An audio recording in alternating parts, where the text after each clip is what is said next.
چوتھا حصہ، سبق نمبر 9، تقلید کا بیان۔ تقلید کسے کہتے ہیں؟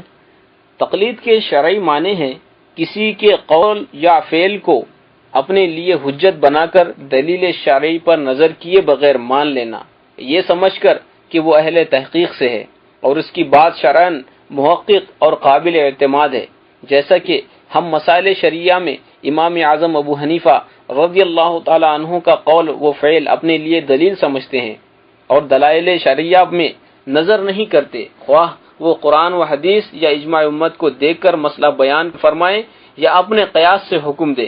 تقلید کرنا واجب ہے اور تقلید کرنے والے کو مقلد کہتے ہیں، جیسے ہم لوگ امام اعظم ابو حنیفہ رضی اللہ تعالیٰ عنہ کے مقلد ہیں۔ تقلید کن مسائل میں کی جاتی ہے؟ شرعی مسائل 3 طرح کے ہوتے ہیں۔ پہلا عقائد، جن کا سمجھ لینا اور قلب میں راسخ و محفوظ کر لینا ضروری ہے، اور چونکہ یہ اصول دین ہے اسی لیے ان میں کوئی ترمیم و تنسیخ و کمی بیشی بھی نہیں۔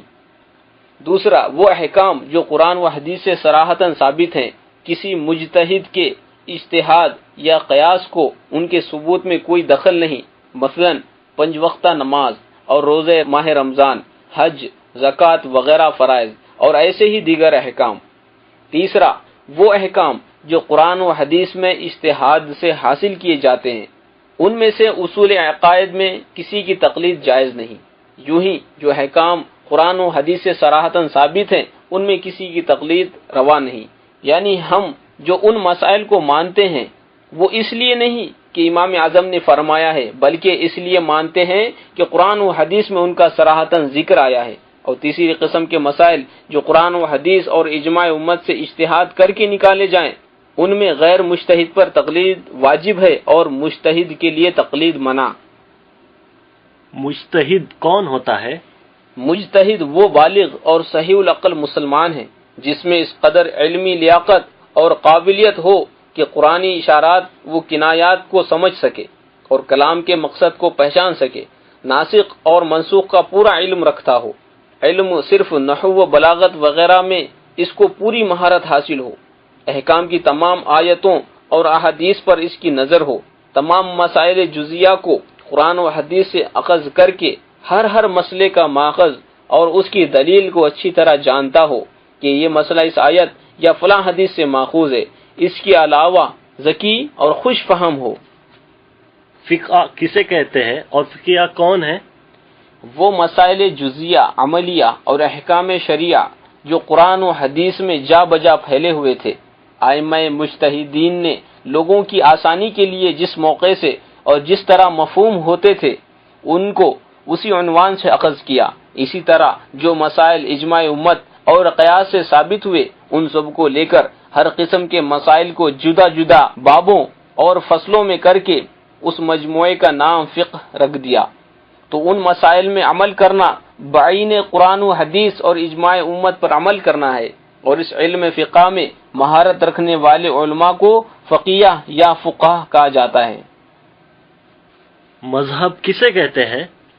دین کے فروعی مسائل اور احکام جزیہ میں کسی امام مجتہد کا وہ آئین یا دستور عمل جو انہوں نے قرآن و حدیث اور اجماع امت سے اخذ کیا اسے مذہب کہتے ہیں۔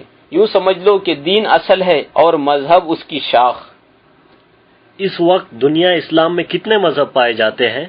حدیث شریف کے ارشاد کے مطابق دنیا و آخرت میں نجات پانے والا مسلمانوں کا بڑا گروہ جسے سواد اعظم فرمایا اہل سنت الجماعت کا ہے، اور یہ ناجی گروہ یعنی نجات پانے والا گروہ اہل سنت الجماعت آج 4 مذہب حنفی، مالکی، شافعی، حنبلی میں جمع ہو گیا ہے۔ تبع تابعین کے زمانے سے آج تک ساری امت مرحومہ کا عمل یہی رہا ہے کہ جو خود مجتہد نہ ہو وہ کسی مجتہد کی تقلید کرے۔ یہی وجہ ہے بڑے بڑے ماہرین فن جو علم و فن میں یکتا روزگار گزرے اور چوٹی کے علماء و فضلاء، محدثین، مفسرین، حدیث و قرآن کے علم میں مہارت رکھنے والے اپنی اپنی تحقیقات کو چھوڑ کر انہی 4 اماموں میں سے کسی امام کی تقلید پر مجبور ہوئے اور مقلد کہلائے۔ امام بخاری، امام مسلم اور دوسرے ائمہ حدیث جن کی احادیث کی کتابیں آج تمام دنیا اسلام میں مانی جاتی ہیں، تمام عمر تقلید ہی کرتے رہے۔ اسی طرح مشائخ میں سے حضور غوث پاک اور خواجہ غریب نواز رضی اللہ تعالی عنہم وغیرہ جیسی بزرگ ہستیاں مقلد ہی گزری، غرض یہ ان چار مذہبوں کے سوا کسی کی تقلید جائز نہیں، اگرچہ وہ صحابہ کے قول اور صحیح حدیث اور آیت کے موافق ہو۔ جو ان چار مذہبوں سے باہر ہے وہ گمراہ اور گمراہ کرنے والا بد مذہب اور بدعتی ہے کہ وہ تمام مسلمانوں سے الگ ایک راہ نکالتا ہے، اور حدیث میں ہے جو مسلمان کے بڑے گروہ سے الگ ہوا وہ جہنم میں الگ ہوا۔ جو شخص ان چاروں مذہبوں پر عمل کرنے کا دعویٰ کرے وہ کیسا ہے؟ جو شخص ان چاروں مذہبوں میں سے کسی بھی ایک کا معتقد ہو اور نہ اس کا تابع، وہ براہ فریب عوام بیچاروں کو بے قیدی کی طرف بلاتا ہے۔ اس کا تو مطلب یہ نکلا کہ ائمہ اہل سنت کے سب مذہبوں میں کچھ باتیں خلاف دین محمدی ہیں، لہذا ان میں سے تنہا ایک پر عمل ناجائز و حرام ہے، لہذا ہر ایک کے دینی مسائل چن لیے جائیں اور بے دینی کے چھوڑ دیے جائیں۔ اس سے یہ بات لازم آتی ہے کہ تمام سرداران امت اور پیشوایان ملت گنہگار اور حرام کے مرتکب ٹھہرے، معاذ اللہ، کہ وہ اپنی ساری عمر ایک ہی امام کی تقلید کرتے رہے اور اپنے پیرووں کو بھی تقلید کی تلقین کرتے رہے، اور جو ایسی بات کہے جس سے ساری امت کا گمراہ ہونا لازم آئے وہ خود گمراہ، بددین اور دین اسلام کے دائرے سے خارج ہونے والوں میں ہے۔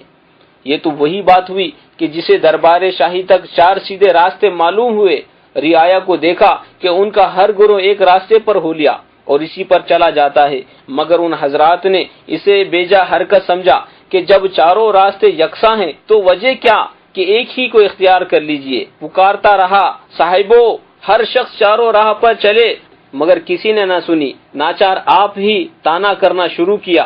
کوس بھر اس راستے چلا، پھر اسے چھوڑا اور دوسرے راستے پر دوڑا، پھر اس سے منہ موڑا اور تیسرے راستے کو پکڑا، پھر اس سے بھاگ کر چوتھے کو ہو لیا، اور تیلی کے بیل کی طرح یوں ہی چکر لگاتا رہا۔ اب ہر شخص فیصلہ کر سکتا ہے کہ یہ شخص مجنون و دیوانہ ہے یا صحیح الحواس و فرزانہ۔ غرض ہر مسلمان پر فرض و لازم ہے کہ وہ اپنے امام کے مذہب کا پابند ہو، اگر اس کے مذہب سے عدول کرے گا تو خدا تعالیٰ کے یہاں اس کا کوئی عذر نہ سنا جائے گا، بلکہ وہ جہنم کا مستحق ٹھہرے گا۔ ہاں یہ ضرور ہے کہ ان چاروں مذہبوں کے اماموں کو امام اہل سنت جانے، سب کی جناب میں عقیدت رکھے، سب کے مقلدوں کو راہ راست پر مانے اور یقین رکھے کہ جیسے ائمہ اربعہ کا قول ضلالت اور گمراہی نہیں ہو سکتا، ایسے ہی کسی مجتہد کا مذہب بدعت نہیں ٹھہر سکتا، اور جو اسے بدعت کہے وہ علماء کرام کے نزدیک خود بدعتی ہے، بے دین اور عذاب دوزخ کا مستحق ہے۔ اہل سنت میں اشاعرہ اور ماتریدین کون ہیں؟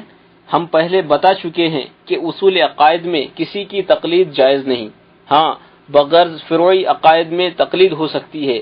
اس بنا پر خود اہل سنت میں دو گروہ ہیں، ماتریدیہ کہ حضرت امام ابو منصور ماتریدی رضی اللہ تعالی عنہ کے تابع ہیں، اور اشاعرہ کے حضرت امام شیخ ابو الحسن اشعری رحمت اللہ تعالی علیہ کے تابع ہیں، اور یہ دونوں جماعتیں اہل سنت ہی کی ہیں اور دونوں حق پر ہیں۔ آپس میں صرف بعض فروع کا اختلاف ہے، ان کا اختلاف حنفی شافعی کا سا ہے کہ دونوں اہل حق ہیں، کوئی کسی کو گمراہ یا بد مذہب بلکہ فاسق و فاجر بھی نہیں کہہ سکتا۔ قرآن و حدیث میں جس کے تقلید کی برائی آئی ہے وہ کون سی ہے؟ بعض لوگ اپنے دادا کی ایجاد کی ہوئی شادی و غمی کی ان رسموں کی پابندی کرتے ہیں جو خلاف شریعت ہے، اور کہتے ہیں کہ چونکہ ہمارے باپ دادا ایسا کرتے تھے ہم بھی ایسا کریں گے، چاہے یہ کام جائز ہو یا ناجائز۔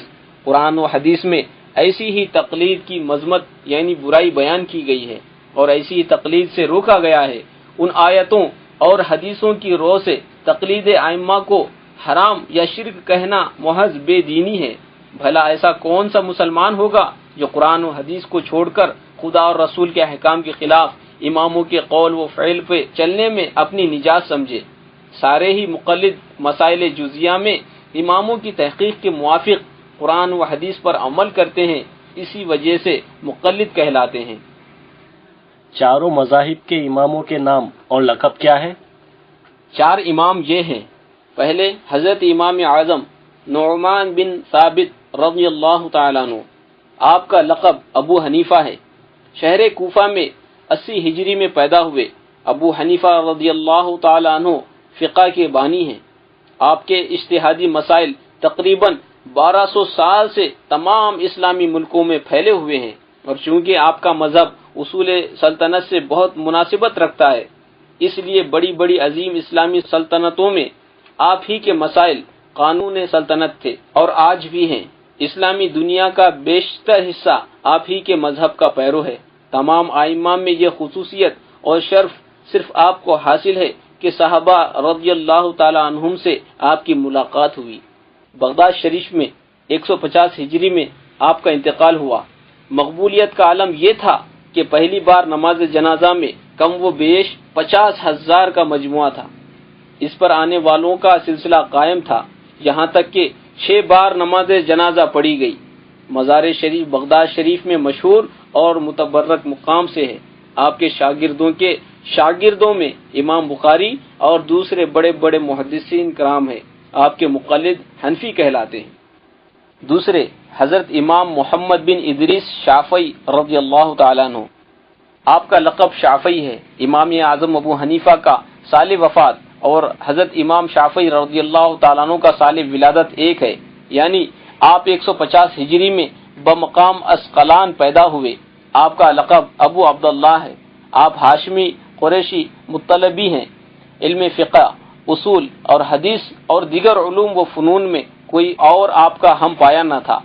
زہد و تقوی و نحاوت اور حسن سیرت میں آپ یکتا روزگار تھے۔ 54 سال کی عمر شریف میں 204 ہجری میں انتقال فرمایا۔ مزار شریف قرآنہ یعنی مصر میں ہے۔